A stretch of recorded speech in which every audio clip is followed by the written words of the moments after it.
رضی اللہ تعالیٰ عنہ پر حملہ آور ہوا۔ صہیونی لاوی نے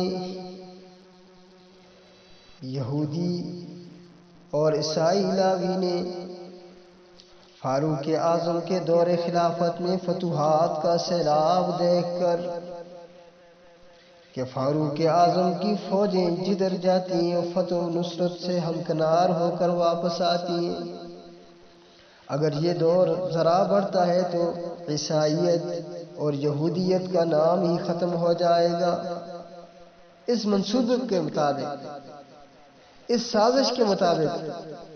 مجوسی فیروز نے فاروق اعظم پہ حملہ کیا۔ 6 زخم آئے، لیکن زمین میں گرنے سے پہلے سیدنا فاروق اعظم رضی اللہ تعالیٰ عنہ نے عبد الرحمن بن عوف کا بازو پکڑا